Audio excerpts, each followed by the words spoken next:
रहीम। नून league PMLN क्या जानबूझकर नाअहली की तरफ जो है वो जा रही है? अदालत सुप्रीम कोर्ट का फैसला मुस्तरद करके क्या डिस्क्वालिफिकेशन का दरवाज़ा खोला जा रहा है और इसके ज़रिए जो है वो क्या हासिल किया जाएगा, या फिर जो है वो बिल्कुल उसी तरीके से जैसे वो बयानात आ रहे हैं? क्या एक वाकई ही में इस वक्त हुकूमत के पास इतनी ताकत है कि वो कोई बड़ा रद्द-ए-अमल दिखा सके जिसके अंदर जो है वो इमरजेंसी से लेके सुप्रीम जुडिशल काउंसिल के अंदर सो रेफरेंस तक नवाज शरीफ साहब के कल के प्रेशर के हवाले से बात करेंगे, जिसमें उन्होंने अपने पुराने ज़ख्मों को एक बार फिर से उसका नोहा जो है वो बोला, जिसके अंदर अकामे की बुनियाद के ऊपर उनको नाअहल किया गया था। दोस्तों, मरीम नवाज शरीफ साहिबा के रिकॉर्ड ट्वीट्स कल के दिन के सुप्रीम कोर्ट के फैसले के आने के बाद से लेके अब तक, लेकिन इनमें क्या क्या कुछ जो है वो उन्होंने ख़ास कहा है, किन चीज़ों के लिए एक बार फिर से वो तैयार हैं, क्या भुगतना चाहती हैं एक बार फिर से जो है वो भी शेयर करेंगे। नवाज शरीफ साहब और पीडीएम ने प्रॉब्ली अभी तक जो है वो नज़र आ रहा है कि सुप्रीम कोर्ट के इस फैसले को रिजेक्ट किया है, लेकिन बहरहाल ज़ाहिरी बात है कि रिजेक्ट करना ये कभी भी किसी के ऊपर भी, जब किसी को भी जो है वो रिजेक्ट किया जाए या किसी को भी कोई समझे कि उसकी मंशा के मुताबिक कोई चीज़ नहीं मिली तो वो उसको रिजेक्ट ही करता है। अच्छा, अब इंटरेस्टिंग सिचुएशन जो है वो इस फैसले के अंदर क्या है? क्या इसमें किसी की हार हो रही है? ये ऐसा फैसला है कि जिसमें किसी को कैद नहीं हो रही, जिसमें किसी का कोई अदालती जो है वो कत्ल या कुछ ऐसी चीज़ नहीं हो रही, जिसमें कोई नाअहल नहीं हो रहा, लेकिन इसमें किस जानिब जाया जा रहा है? इलेक्शन के अंदर जाना जा रहा है, लेकिन उस इलेक्शन के अंदर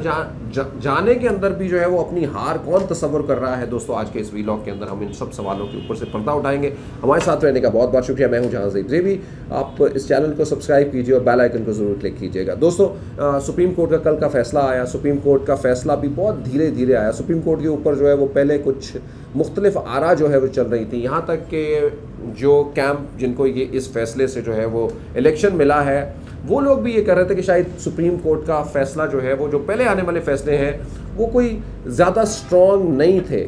यानी उसके अंदर ही जो है वो ये क्लियर हो जाना चाहिए था, जबकि सब ये समझ रहे थे या बहुत ज़्यादा लोग तादाद के अंदर ये समझ रहे थे कि आइन के हवाले से जो है वो 90 दिन से ज़्यादा इलेक्शन को दूर नहीं किया जा सकता किसी मंशा के मुताबिक। ठीक है, पाकिस्तान के अंदर ये पहले कभी नहीं हुआ। पाकिस्तान के अंदर ये भी कभी नहीं हुआ था कि पाकिस्तान किसी के हवाले से जो है वो अदम एतमाद की तहरीक आए पीएम के अंदर और वो कामयाब भी हो जाए। वो भी पहली दफ़ा जो है वो कामयाब हुई है। तो कुछ भी जो है वो जो आइन जिन जिन चीज़ों का रास्ता देता है वो सब कुछ हो तो सकती है ना, लेकिन हुकूमत ने ये एक बिल्कुल क्लियर जो है वो दे दिया था। और आज के हालात जो है वो और भी इसको बेहतर बता रहे हैं कि जैसे आपने देखा इस फैसले के फ़ौरन बाद जो है वो वफाकी काबीना हुकूमत का इजलास हुआ और उसके अंदर जो है वो ना सिर्फ इस फैसले को मुस्तरद किया गया। तो इसका मतलब ये कि मुस्तरद करने का मतलब क्या है कि इलेक्शन वो नहीं चाहते, यानी हुकूमत कह रही है, अब अदालत कह रही है इलेक्शन कराएं, वो कहते हैं इलेक्शन नहीं कराने। तो इसका मतलब ये है कि जो एक आम फिजा जो है वो बन चुकी थी, या एक आम पाकिस्तानी भी जो समझ रहा था कि हुकूमत इलेक्शन नहीं करवाना चाह रही है, वो बिल्कुल अया हो गया और इस फैसले से मजबूरन उनको जो है वो ये करवाना पड़ रहा है। और ये एक डिफीट है, यानी जब भी आप कोई रास्ता लेते हैं। अच्छा, ये कोई अभी की बात नहीं है। पिछले अटॉर्नी जनरल जो नहीं, अब तो नए अटॉर्नी जनरल आ गए, उससे पहले वाले अटॉर्नी जनरल ने खुद ये कहा था अपना इस्तीफ़ा देते हुए कि इस मामले के हवाले से जो हुकूमत स्टांस ले रही है सुप्रीम कोर्ट के अंदर, इसका मुकाबला करना मुश्किल हो जाएगा। और फिर उन्होंने जो है वो, यानी हुकूमत के अटॉर्नी जनरल ने जो है वो अपना इस्तीफ़ा दे दिया और फिर नए अटॉर्नी जनरल जो है वो इसको तैनात किए गए और वो इसके ऊपर कोई बेहतर दलील जो है वो नहीं दे सके। ज़ाहिरी बात है, वो हुकूमत का यही तो था फंडा के इलेक्शन नहीं होने हैं, इलेक्शन अब नहीं करवाने हैं, इलेक्शन कमीशन के ने कह दिया है फलां तारीख को करवाने। तो इस तरह से इलेक्शन कमीशन का ये मुस्तरद फैसला हुकूमत को जो है वो जिसको कलादम करार दिया गया है, वो ऐसा लग रहा है कि जैसे हुकूमत के किसी फैसले को जो है वो कलादम करार दे दिया गया हो और हुकूमत जो है वो अपनी हुकूमत खो देगी शायद। मतलब ये देखिए कैसी बात है यार, हालांकि ऐसा है नहीं कुछ भी, महज एक इलेक्शन के अंदर जाना है जिसके अंदर ये हुकूमत, शहबाज शरीफ साहब, नून लीग जो है वो दोबारा वोट लेके, जिस तरह से वो ये कहते हैं, मतलब मैं कल का नवाज शरीफ साहब का, परसों का शहबाज शरीफ साहब का बयान बताता हूँ कि कौम ये कहती है कि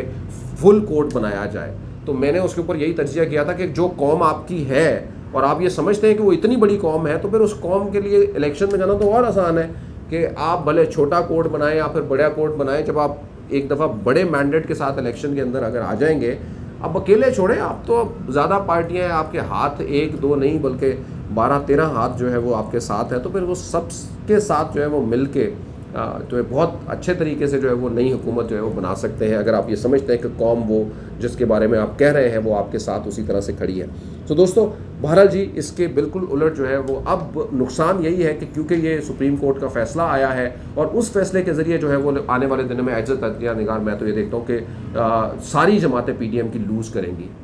यानी वो स्केप एक हासिल करना चाह रही थी इस इलेक्शन से, इलेक्शन कमीशन के ज़रिए, लेकिन जो है वो इसका स्केप जो है वो नहीं उनको मिल पाया सुप्रीम कोर्ट के इस फैसले के ज़रिए। अब बहरहाल जो है वो आवाज़ें, राना सनाउल्लाह अगर ये कहते हैं कि इमरजेंसी की आइन के अंदर जो है वो जगह है, तो ये मेरे लिए कोई बड़ी बात नहीं होगी। राना सनाउल्लाह जिस पिच के ऊपर खेलते हैं उनसे इसकी तवक्को जो है वो की जा सकती है, लेकिन बिलावल भुट्टो का ये कहना या इस तरह की चीज़ें जो है वो उसके अंदर जोड़ना, यानी आइन के अंदर जब वो पता है उनको, और ख़ास करके कल और यही बात होती है कि उनके नाना जिन्होंने ये उन लोगों दूसरे लोगों से मिलकर 1973 का ये आइन दिया है, उसी के अंदर लिखा है कि 90 दिन के अंदर इलेक्शन होने हैं, और ये कोई ज़रूरी नहीं है कि कौमी और सूबाई असम्बली के इलेक्शन जो है वो इकट्ठे हों। तो इस बताइए ज़रा कि वो जब इसको निगलेक्ट करते हुए दिखाई दें और वो जब किसी तीसरी ताकत के आने का इशारा, मार्शल लॉ, इमरजेंसी की बातें करने लगे या उसका इशारा देने लगे, तो फिर समझ जाइए कि इस वक्त जो है वो कहाँ पे हम लोग खड़े हैं, और ख़ास करके ये जमातें जो है वो कहाँ पे खड़ी हैं। दोस्तों, एक और अहम बात जो है वो मैं अभी आपके साथ इसलिए शेयर करना इस मौके के ऊपर ज़रूरी चाहूँगा कि बारहा ये जिक्र किया जा रहा है हुकूमती कैंप्स के अंदर से कि जब ये इलेक्शन जब यहाँ की हुकूमतें बन जाएंगी तो ये फिर जो है वो आने वाले इलेक्शन के अंदर, कौमी असम्बली के इलेक्शन के अंदर जो है वो